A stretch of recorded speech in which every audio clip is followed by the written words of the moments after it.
Olá, bem-vindo ao Promovendo Saúde, que recebe hoje um convidado bem especial. Você vai falar, Isabela, mas todos os convidados são especiais.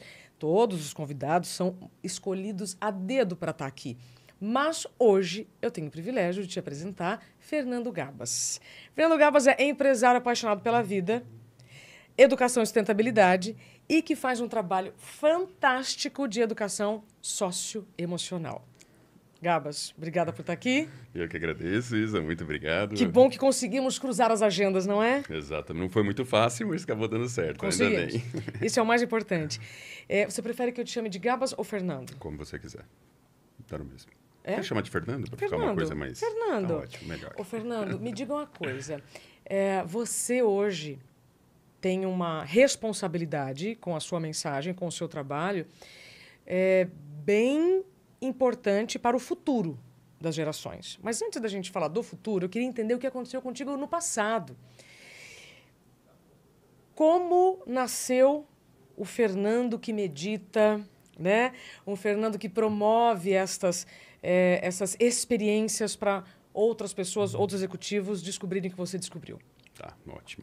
Eu até gosto de contar essa história, apesar de ser um pouco chato ficar contando a minha história, falando de mim, mas eu acho que é uma história que pode ajudar muita gente, principalmente empresários, executivos, pessoas que estão acostumadas a trabalhar sob pressão, aquela correria, sempre aquela demanda assim, exagerada, até eu diria, de coisas a serem feitas. E eu era bem essa pessoa, eu já era empresário, era um executivo, e há 12 anos, um dia, eu tive uma dor de cabeça brutal, uma coisa assim que eu nunca tinha tido na minha vida. E aquela dor me incomodou. Eu falei, meu Deus, o que está acontecendo, né? De onde está vindo? E foi uma época da minha vida extremamente conturbada. Foi uma época extremamente estressada. O que estava acontecendo? Era uma, assim, eu nem atribuo aos fatos externos, né? Porque se a gente for analisar, os fatos externos, eles até têm menos relevância de como a gente reage a esses fatos. Exato. E nessa época era uma época que eu não estava reagindo nada bem a toda a situação da vida. Então, na época eu estava muito estressado, eu estava ansioso, deitava para dormir, a cabeça não parava. Então, sempre aquela coisa de ficar pensando no futuro, o que poderia acontecer, os problemas, ou remoendo o passado, aquela falta de presença, né? Sempre aquela correria interna, independente das coisas externas que aconteciam. Então, eu estava numa época ruim, muito nervoso, muito ansioso, muito estressado. Muito trabalho também. Eu morava nos Estados Unidos nessa época, mas tinha negócio na China, tinha negócio na Argentina, tinha negócio no Brasil, tinha negócio... Lidava com vários fusos horários. Tinha fusos horários, tinha bastante viagem e tal, mas ainda insisto que eu acho que o principal era eu comigo mesmo, não tinha encontrado esse equilíbrio interno no meio de todas essas demandas da vida. E aí, no meio dessa conjuntura toda, esse dia, foi uma noite, na verdade, eu tive essa dor de cabeça brutal. E aí, bom, fui para casa, minha esposa, na época eu tinha 2 filhos pequenos, eles tinham 4, 3 anos, minha esposa fala, puxa, o que está acontecendo com você? Você está com branco, pálido, você tá bem? Eu falava, não estou bem, eu estou com uma dor de cabeça muito forte. E ela vai para o hospital. Eu falei, não, puxa, não vou para o hospital, vai passar, né? Vou tomar um remédio, imagina. Eu tinha 30 e poucos anos na época. Bom, a dor não passava, começou a piorar. Ela não tinha nem como me levar no hospital, porque a gente morava nos Estados Unidos, não tinha família, tinha poucos amigos perto, não tinham quem deixar as crianças, né, pequenas. Aí eu liguei para um amigo meu e falei, puxa, estou precisando de uma ajuda, preciso que você me leve no hospital, porque não estou bem. Mas ele falou, claro, fica tranquilo, daqui 15 minutos eu estou aí e tal, e te levo. Maravilha. Chegamos no hospital para encurtar essa história, né? Fui lá na maca fazer a ressonância, né, para ver o que tinha acontecido, por que eu estava com aquela dor de cabeça insana. A hora que eu saio da maca, o residente olha para mim e fala, olha, você teve uma ruptura do aneurisma, AVC hemorrágico, um derrame. Mas aguenta firme aí que talvez você tenha chance de sobreviver. Assim? Então, tem uma sensibilidade hipopótamo do residente, né? Basicamente é isso, de dar essa notícia, eu saindo da maca. Imagina, nessa hora, quem já passou por alguma situação dessa sabe o que acontece, né? Aquele filme inteiro da sua vida na cabeça, toda aquela reflexão, são segundos que parece que duram horas, né? Dias. E aquela coisa toda acontecendo dentro de mim, aquela reflexão e tal, e puxa, tem que avisar minha esposa, e aí ela tem que deixar as crianças nessa casa desse meu amigo com a esposa dele, deixou as crianças na cama da esposa dele, aí para ir lá comigo no hospital e tal, aquela loucura toda. Bom, acabou passando, sobrevivi, tive que fazer a cirurgia, aquela coisa toda, abrir a cabeça. Teve que fazer. Tive que abrir. Se for olhar, até tem um caroço gigantesco aqui, né, que é justamente da cirurgia, que quando corta tudo, né? É uma cirurgia extremamente invasiva, extremamente agressiva. Mas, graças a Deus, correu tudo bem. Eu saí, aparentemente sem sequelas. Meus amigos mais próximos me chamam de sequelado, não sei porquê.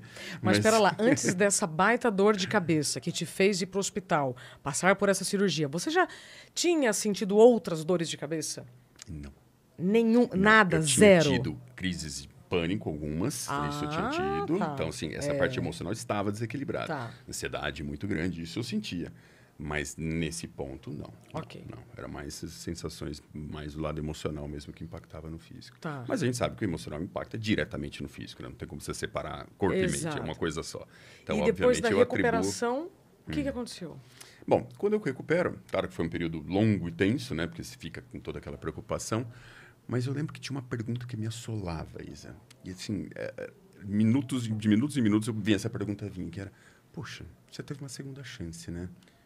O que de fato importa na vida? E volta e meia eu estava do nada, essa pergunta vinha, mas o que importa na vida? O que de fato importa na vida? Porque a gente é condicionado como sociedade, e eu era assim, o que importa é o quê? Se mata de trabalhar. Tenha sucesso a qualquer custo. A hora que você conseguiu o sucesso que você queria acontecer, porque tem mais um pouco, e depois tem mais um pouco, e depois tem mais um pouco. E a gente vai nesse condicionamento, nessa programação, não parando para prestar atenção em nós mesmos, no nosso corpo físico, não parando para prestar atenção no que acontece nas nossas mentes, não parando para prestar atenção no que acontece de fato ao nosso redor, com presença, com conexão. Um momento com um amigo, um momento com a sua família, um momento com a natureza, um momento consigo mesmo. As pessoas não suportam, essa é a verdade. Elas têm que estar fazendo coisas o tempo inteiro porque elas não aguentam ficar em paz com elas mesmas. Né? Então, é um celular ou é um computador, é alguma coisa para fazer, porque senão aquilo é insuportável. E eu acredito muito que o meu processo foi muito relacionado a isso. Quando eu comecei a fazer essas perguntas, sempre a resposta que vinha era, puxa, o que importa na vida mesmo é viver a vida de uma maneira que você tem o maior prazer do mundo de viver. O que adianta você conquistar um mundo e mais um pouco se dentro de você não tem esse êxtase pela vida, se você não tem esse prazer, se você não é uma pessoa feliz, se você não é uma pessoa equilibrada, se você não é uma pessoa que curte cada momento da sua vida, que você não é uma pessoa que está em paz consigo mesmo. É a coisa mais ilusória do mundo. As pessoas chamam isso de sucesso, eu chamo isso de verdadeiro fracasso. Porque sucesso sem essa autorrealização de você se sentir em paz com você mesmo é um grande fracasso. Mas, infelizmente, na época eu não tinha essa consciência, essa visão. Acho que hoje muita gente já está começando a perceber isso, que eu tive que passar por uma situação de quase morte ou vida para se tocar.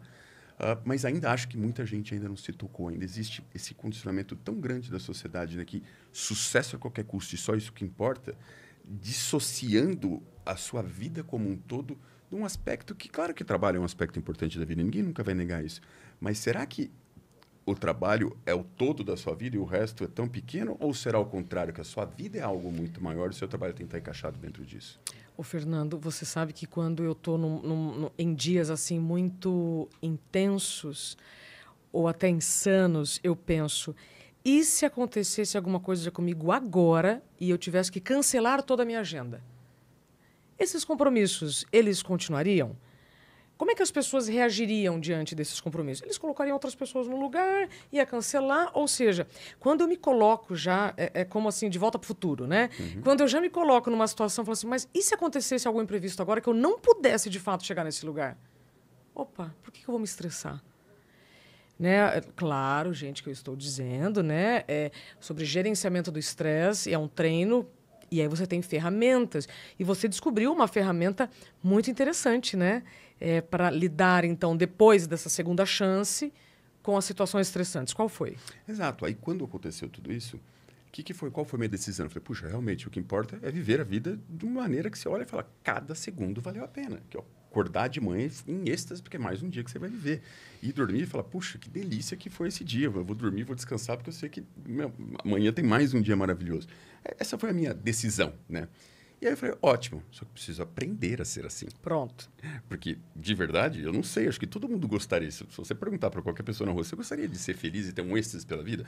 Só se a pessoa for muito louca para dizer que não. Que não, óbvio que não, todo não mundo... quero. Não, eu quero ser infeliz e odiar a minha vida. É óbvio isso. que não, né? Claro que todo mundo vai falar que sim. Mas o ponto era como viver assim, né? E uma coisa muito curiosa é porque as pessoas têm mais um condicionamento que eu acho que é um condicionamento totalmente limitante da sociedade, né? Que é, as pessoas associam esse êxtase pela vida com o grau de seu sucesso. Mas hoje, se a gente for analisar as pessoas que têm muito sucesso do ponto de vista financeiro, material, né? É o contrário.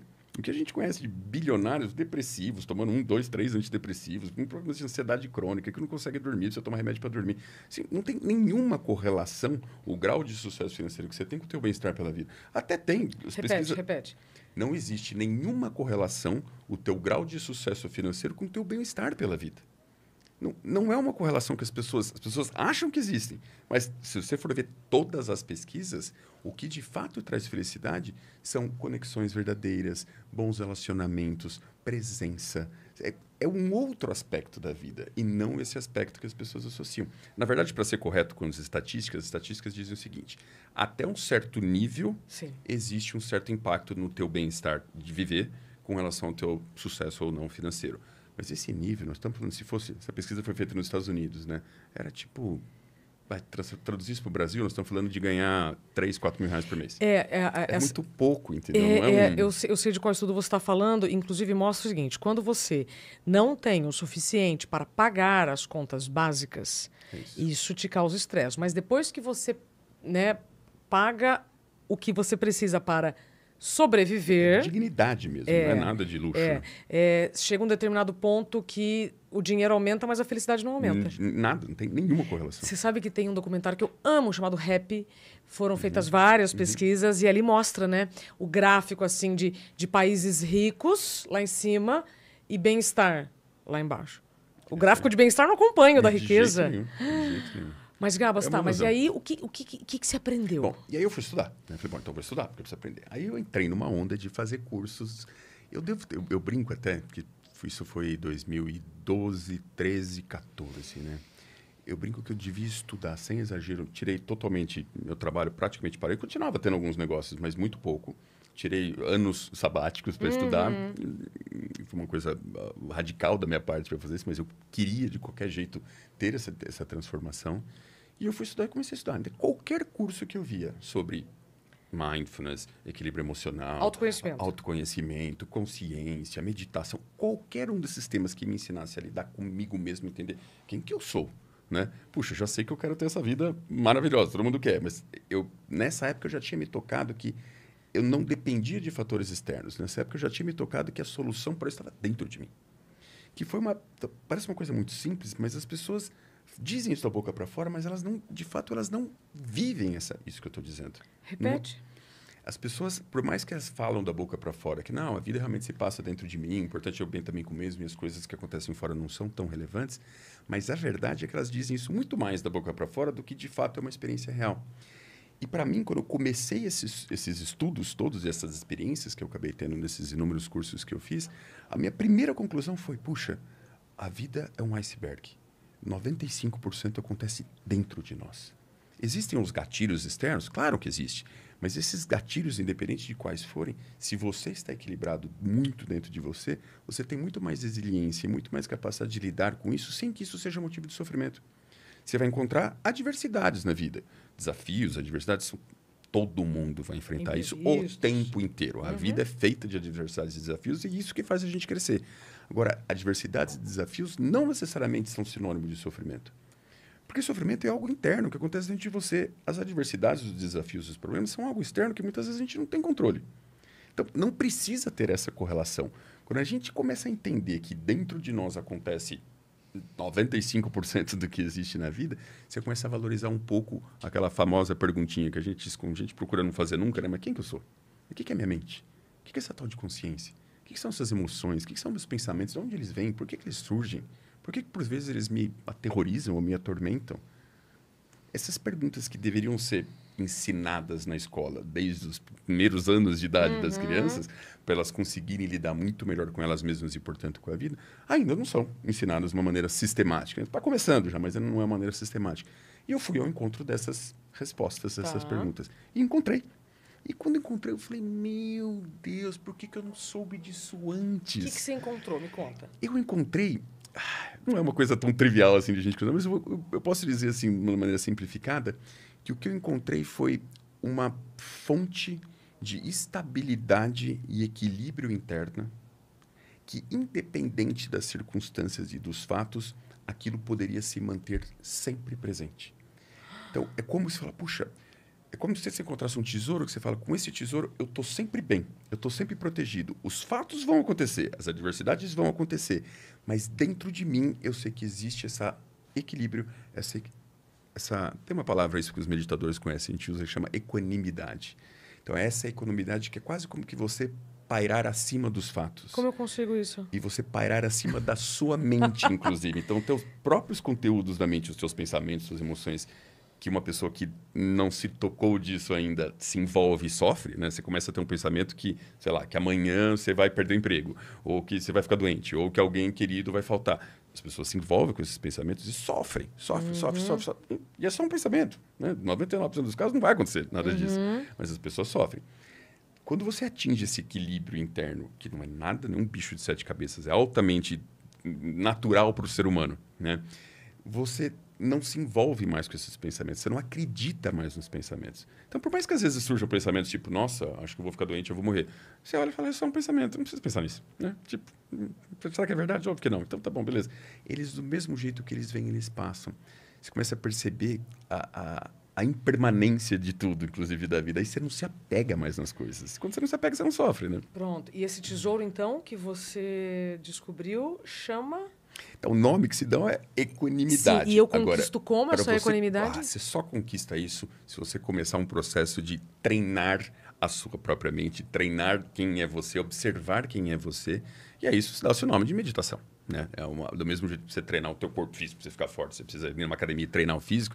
Se você quiser treinar a sua consciência, despertar a sua consciência, desenvolver a sua consciência, para que você possa ser senhor de si mesmo, inclusive da sua própria mente, não tem jeito, você tem que treinar. E esse treino chama-se meditação. Você tem que parar e entender, observar dentro de você, entender como você funciona.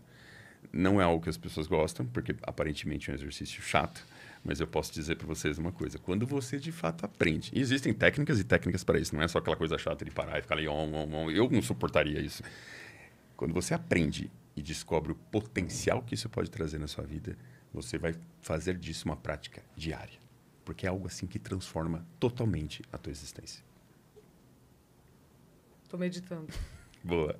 Já volto. Não, sabe o que é mais curioso, Fernando? É que assim, quando eu tenho certeza que neste momento... em que temos muitas pessoas nos assistindo, algumas falam, ei, lá vai falar de meditação agora. Gente, por que será que tantas pessoas falam de meditação? Porque, de fato, é a única saída que nós temos para lidar com todas as situações que estão fora do nosso controle. Mas a meditação, para mim, pode ter uma leitura, para você tem outra, para o Gabas tem outra. Então, meditação... tem várias, e aí eu vou encontrar alguma que vai fluir melhor comigo, mas tem que ser treino, tá, gente? Não importa qual você escolher, você vai ter que treinar. Sem dúvida. Ou tem um tipo só? Não, imagina, tem milhares de técnicas, centenas de técnicas. Inclusive, às vezes as pessoas associam a meditação muito com aquela coisa de você parar ou ficar ali, sei lá, cantando um mantra, né? Que também é gostoso, tá, gente? Se você experimentar também, dependendo também da vibe que você tiver, é bom também. É bom também. Mas talvez para alguns isso não se aplique. É chato. Outros acham talvez que, puxa, meditar é parar e ficar observando a respiração. Aí a pessoa não consegue ter essa estabilidade na mente para parar e ficar concentrado durante 10, 15, 20, 30 minutos, whatever. Né? Então, é um outro tipo de técnica. Agora, existem técnicas muito mais dinâmicas. Tem técnicas que você faz em movimento. Né? Tem walking meditation, né? Que é meditação caminhando. É um tipo de meditação, você faz andando. Né? Existem técnicas que você trabalha muito as emoções. Então, são técnicas que o nome disso chama meta meditation, meditação meta, né? Mas é uma meditação mais voltada para você despertar estados emocionais agradáveis. Então, são meditações que você induz a um estado de amor, de conexão, de gratidão, de compaixão, de aceitação. Então, isso é um outro tipo de técnica que as pessoas normalmente gostam muito porque elas se sentem muito bem. Elas sentem uma emoção, elas sentem o bem-estar, porque você induz a pessoa a experienciar gratidão pela vida. E aí, com o tempo, isso vai quase que virando um novo condicionamento dentro dela. Então, é bacana. Pessoas, às vezes, que têm aquele olho para ver só o copo meio vazio e tudo ela vê o que está faltando, o que é ruim. De repente, quando ela começa a fazer esses tipos de práticas, ela começa a ver, em vez do que está faltando, ela está vendo, o que eu tenho? O que eu já tenho aqui nesse presente? Evidente. E é um condicionamento que é possível com meditação. E outras, respirações fazem parte das técnicas meditativas, mantras, como eu disse. Tem, assim, para tudo que é tipo, tudo que é gosto. Agora, a essência é você parar, se observar e reconhecer quem é você. Como é que você funciona. Ai, mamãe, deixa eu contar para vocês uma história. Teve um evento que nós participamos, né? Eu e o Fernando Gabas juntos, um evento de lideranças que estão em constante aprendizado. E você promoveu uma meditação de 20 minutos. E o que eu recebi de feedbacks de pessoas que se emocionaram, que choraram, que não sentiam o que sentiram durante aquela meditação há muito tempo.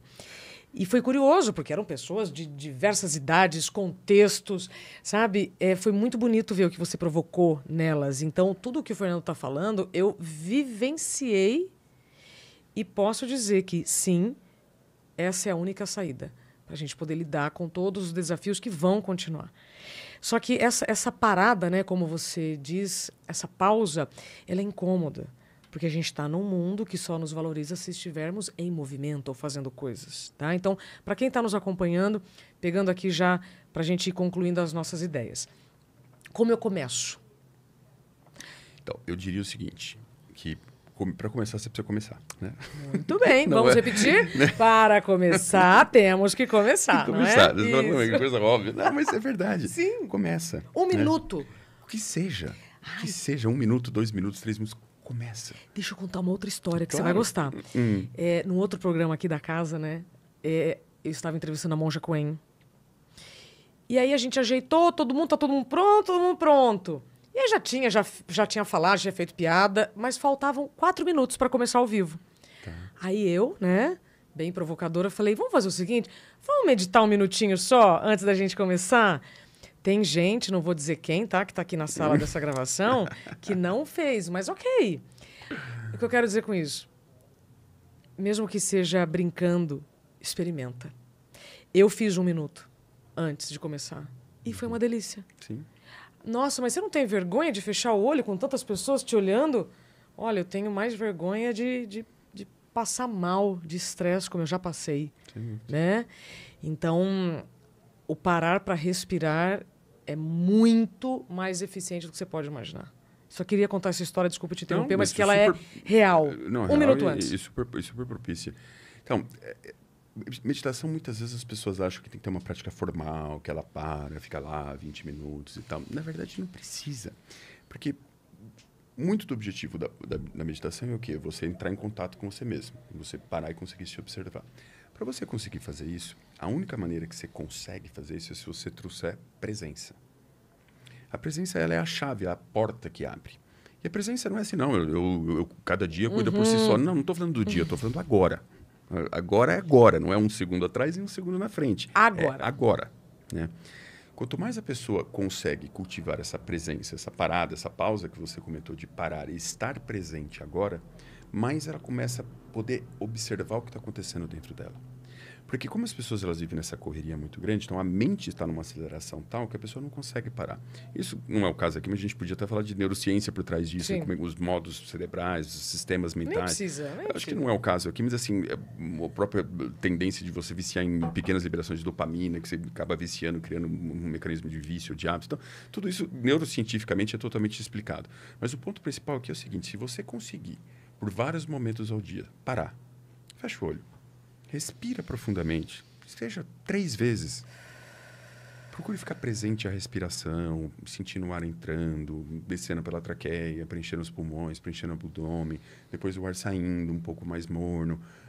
Só essa simples presença de você parar por 1 minuto, que seja algumas vezes por dia, para você retrazer essa presença e começar a se observar, o que você vai perceber? Que esse turbilhão da mente que assola a maior parte das pessoas, quando você começa a trazer essa presença, é aquilo que eu disse no começo desse papo. Você começa a criar uma distância entre você, consciência, e a sua mente com esse turbilhão de pensamentos. E ao você criar uma distância daquilo, porque é como se você entrasse num outro estado, que é um estado quase que inabalável por todos esses acontecimentos da mente. Quando você começa, que seja 1 minuto que você faça de cada vez. De repente esse 1 minuto vira 2, de repente esse 2 vira 3, vira 4, vira 5. De repente você está passando um dia de muito mais presença. E quanto mais você conseguir isso, mais inteligente você fica, porque já existem milhares de estudos que comprovam que você é equilibrado, você produz muito mais, porque você ativa áreas muito mais nobres no teu cérebro. Tua capacidade de tomada de decisões exponencializa. Então, você que é executivo, que é empresário, que toma a decisão o dia inteiro, tomar a decisão sob um estado de estresse, de medo, de ansiedade, essa decisão é infinitamente mais pobre do que você tomar uma decisão num estado de equilíbrio, num estado de alegria, num estado de gratidão. Você fica mais inteligente. Tem um monte de estudos. Também não é o caso de eu ficar citando aqui, mas tem um instituto na Califórnia, chama Institute of Heart Math, que eles têm centenas de estudos comprovando isso. Gabas, sabe o que eu percebo? Não nos faltam dados. Não nos faltam pesquisas. Concordo. O que falta é autorresponsabilidade para começar, que seja por 1 minuto, e experimentar os benefícios disso que nós estamos falando. E aí uma coisa que eu vejo, quero saber a sua opinião, que impede essa busca do turismo interno, que eu chamo, é a quantidade de farmácias que nós temos. Não tenho nada contra as farmácias, nem os remédios, tá? Nada contra, mas eu quero dizer que quando os anestésicos estão mais acessíveis, é mais fácil ir lá e resolver isso aqui, né? Toma um negocinho e tal, do que resolver de fato a origem do problema. Então não adianta só tratar o sintoma, eu preciso tratar a origem. Claro. Antes de entrar aqui, eu estava conversando com uma moça ali fora que eu acabei de conhecer aqui, e a gente estava falando exatamente sobre isso, da dificuldade, muitas vezes, dos líderes das empresas, inclusive, de tentarem para isso, identificar isso e saberem tratar isso, né? E ela falou isso, eu falei para ela, olha, nós temos uma cultura na nossa sociedade que as pessoas acreditam que a única coisa que cura é remédio.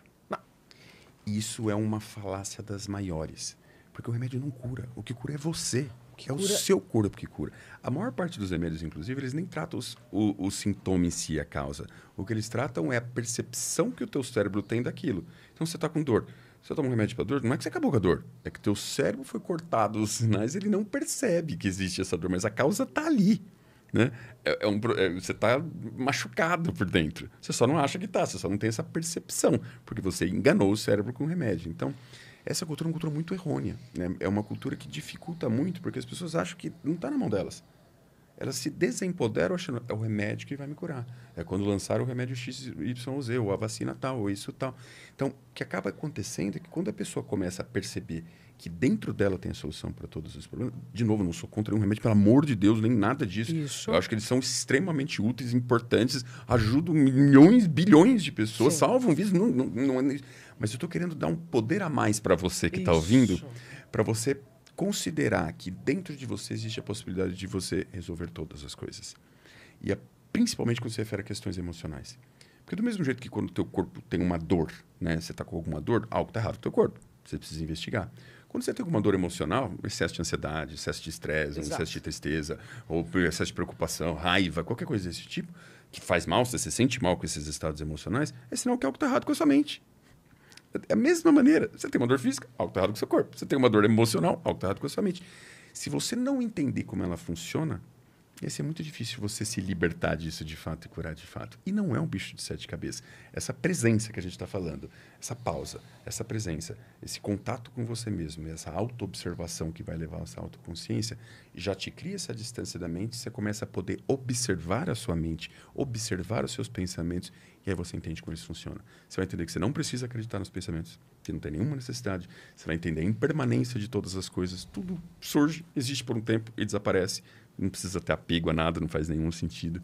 Você vai entender tanta coisa de você mesmo que, de repente, você fala, puxa, viver é uma delícia, viver é uma maravilha. Eu só não sabia antes, eu estava preso num emaranhado de turbulências e condicionamentos limitantes, que a hora que eu consigo ver de cima, subir na montanha e olhar de cima, não era aquele labirinto todo que eu achava. Existe uma saída e ela está dentro de você.